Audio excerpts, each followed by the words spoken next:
Selamat pagi untuk anak kelas 8.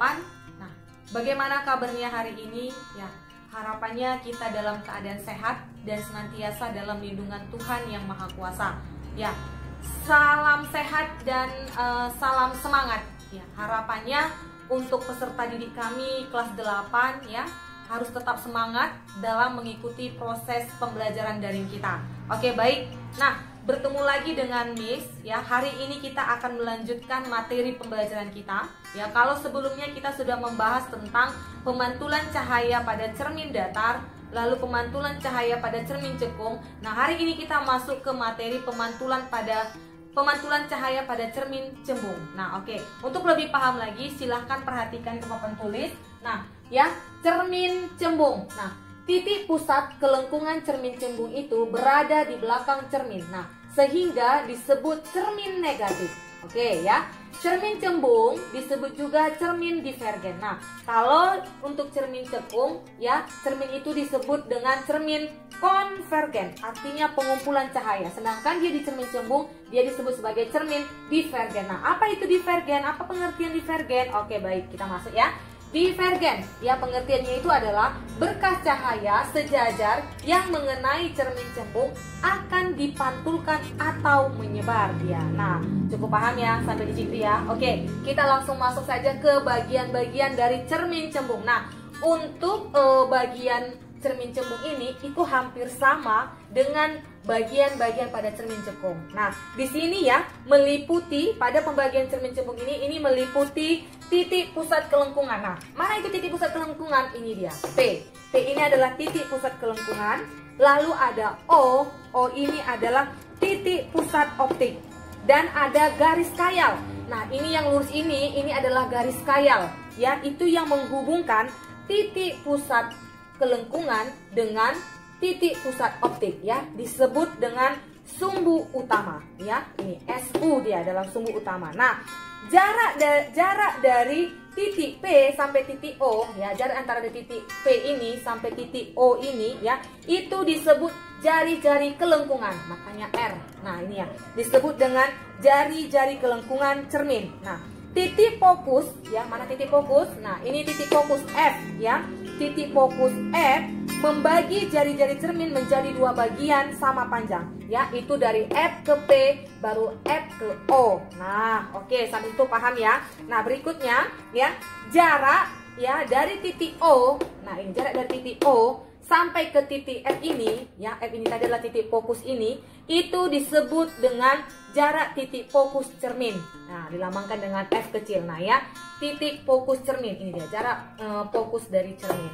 Nah, oke, apa yang membedakan dengan cermin cekung? Nah, yang membedakan itu terletak pada jari-jari kelengkungan cermin cembung. Nah, kalau untuk jari-jari kelengkungan cermin cembung ini dia berada di belakang cermin. Nah, oke ya, mungkin bagi yang cermin cembung itu sudah paham ya. Nah, ini ada Miss buat keterangannya. SU itu adalah sumbu utama, P itu adalah titik pusat kelengkungan, F itu adalah titik fokus, O itu adalah titik pusat optik, R itu adalah jari-jari kelengkungan ini dia nanti. Nah, F ini adalah jarak fokus cermin. Nah, berikutnya kita akan masuk ke bagian tentang ruang-ruang yang ada di cermin cembung, lalu lukisan, lalu sinar-sinar istimewa pada cermin cembung, lalu kita masuk ke rumusan pada cermin cembung. Nah, berikutnya kita masuk ke bagian pembagian ruangan pada cermin cembung ya. Perhatikan, nah ini ada bagian-bagian ruangan pada cermin cembung ya. Dimana ini adalah ruang pertama, ruang kedua, lalu ruang ketiga, dan ini ruang keempat.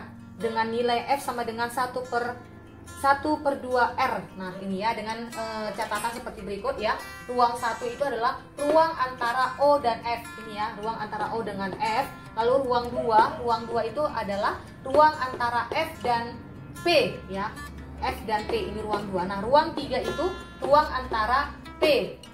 Ya, ruang 3 ini adalah ruang antara P sampai tidak terhingga. Nah, untuk ruangan 4 ini adalah ruang antara O. Ini ya, ruang antara O ini sampai tidak terhingga. Nah, untuk ruangan 4 ini adalah khusus untuk ruang letak benda. Nah, ya, benda itu berada di ruangan keempat. Nah, berikutnya kita masuk ke untuk mengetahui sinar-sinar istimewa pada cermin cembung. berikutnya kita akan masuk ke bagian sinar-sinar istimewa pada cermin cembung. Nah, oke, perhatikan gambar berikut ya. Di sini ya, sinar datang yang sejajar dengan sumbu utama. Nah, ini ya, sinar datang sejajar dengan sumbu utama ya, lalu dipantulkan ya, ini nah, lalu dia dipantulkan. Nah, seolah-olah dari titik fokus F. Nah, ini ya, seolah-olah dia dari titik fokus F. Nah, ini ada sumbu utama, ini sumbu utama ya.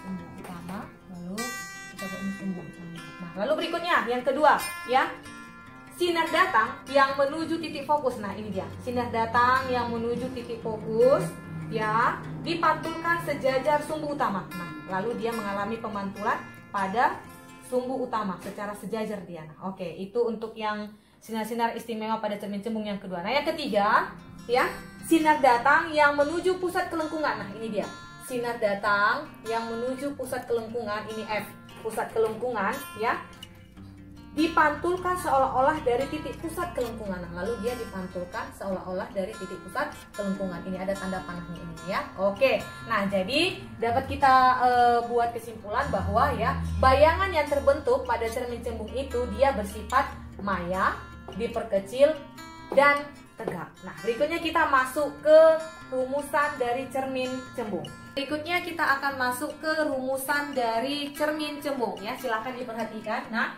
untuk rumusan dari cermin cembung itu rumusnya adalah 1/F sama dengan 1/S ditambah 1/S absen. Nah, dengan F itu ya 1/2R. Nah ya, baru dengan keterangan S itu adalah jarak benda dengan satuan cm, S absen itu adalah jarak bayangan dalam satuan cm, F itu adalah jarak fokus cermin dalam satuan cm. Nah, R itu adalah jari-jari kelengkungan cermin dalam satuan cm. Nah, untuk pada cermin cembung itu nilai F dan R itu adalah negatif. Nah, selanjutnya untuk mencari perbesaran bayangan pada cermin cembung ini digunakan rumus sebagai berikut ya. M sama dengan S absen per S atau ya H absen per H. Nah, di mana H itu adalah tinggi H absen itu adalah tinggi bayangan, sedangkan H itu adalah tinggi dari benda. Nah, yang perlu kamu ingat ya, yang perlu kamu ingat adalah jika F itu adalah positif itu berada pada cermin cembung dia. Nah, kalau F itu negatif itu pada cermin cembung. Nah, jika jarak bayangan bernilai positif, maka dia akan bersifat nyata, lalu terbalik. Nah, kalau dia jarak bayangannya itu negatif, maka dia akan bersifat maya dan tegak dia. Nah, berikutnya yang terakhir ya, untuk perbesaran bayangannya lebih besar dari 1, itu dia akan diperbesar. Nah, kalau untuk perbesaran bayangan itu kecil dari 1 ya, dia akan diperkecil. Nah, berikutnya kita untuk supaya lebih paham lagi terkait tentang rumusan cermin cembung ini, perhatikan contoh soal berikut.